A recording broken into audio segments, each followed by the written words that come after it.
Carly, and in this video I'm going to be reviewing, spoiler-free of course, The Good Girl's Guide to Murder by Holly Jackson. I decided to match my book today. I was not planning on wearing this red outfit, but then I was like, bloody red on the front, so twinsies.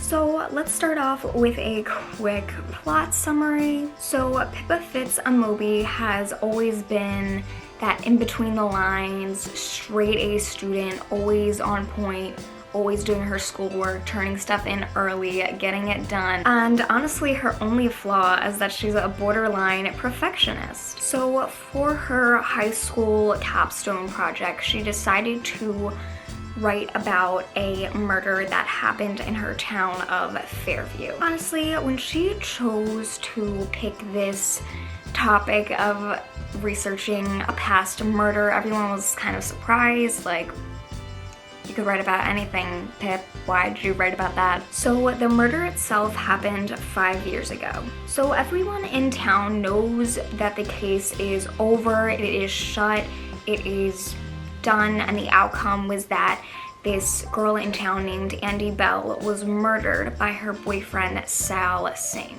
And after killing Andy, Sal pretty much admitted that he did it right before he took his own life. So everyone's like, yeah, he did it. He admitted to doing it. However, Pip knew Sal, she knew his friends, and she just thought that this was just so out of character for him to, number one, kill someone, and number two, kill himself. So Pip, being the researcher that she is, dove right into the case for this project and was really uncovering some major stuff.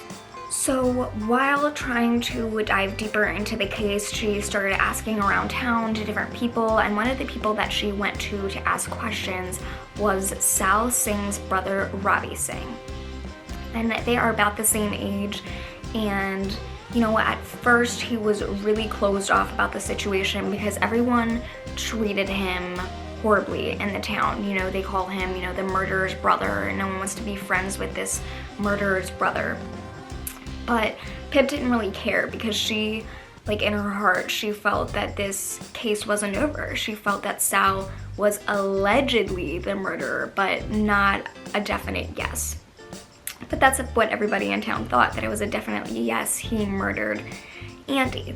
So while talking to Ravi, they became kind of close and they agreed to kind of co-work together on this case. And the reason Ravi agreed to it is because he also wanted closure. He didn't really think that his brother was capable of murder, and neither did Pip, so they were able to work together against the odds of the community and the media. Basically, they, you know, join forces and they go around the town and they ask questions and they do all of these things to really uncover things about the murder. And boy, do they get far with this. But the only thing left to know is that if Sal wasn't the murderer, then who is the murderer? So that is where I'm gonna end it when it comes to the whole plot summary of what is happening in this book. Y'all, there are a lot of names in this book, so you do really have to keep track in your head about like who's who and everything.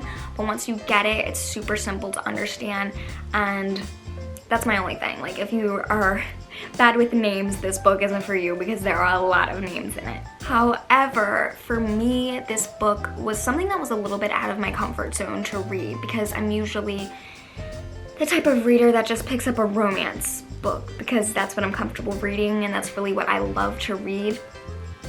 But I saw this book was trending pretty much everywhere. You know, I'd see it on Instagram, Book Talk. People were like, get this book. So I was like, a murder book, a mystery book, it's not really my thing. But y'all, once I started reading it, it soon turned to be into my thing.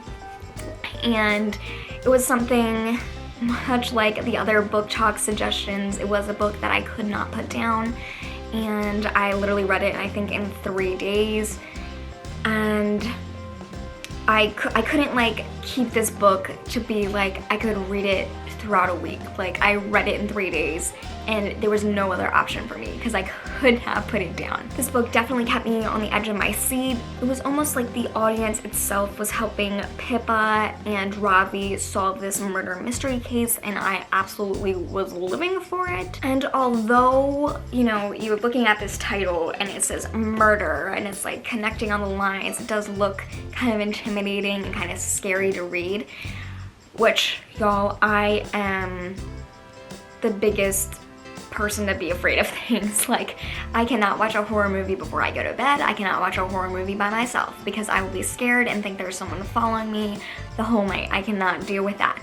And so I was kind of like worried to read this book before I went to bed because I was like, am I not gonna be able to sleep? Is this gonna be too scary for me? I cannot handle that. But it was actually a really good book, and it wasn't too scary. It, you know, there were some chilling parts to it, but it wasn't anything that was overly scary, which I liked about it because I was not about to read a scary book and not be able to sleep the rest of the week.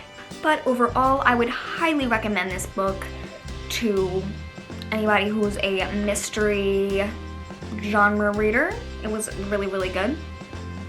But honestly, if you are not comfortable in the mystery thriller genre, definitely check this book out because it definitely opened my mind to what other genres I might be into. So overall, I give this book a 5 sparkles out of 5 sparkles, which, y'all, it takes a lot for me to give a 5 sparkles out of 5 sparkles, but this book was absolutely amazing. Highly recommend it to y'all, so definitely check this book out. But with that being said, I love you guys so much, and I'll see y'all in my next video. All my social medias are linked in the description below, so check those out. Bye!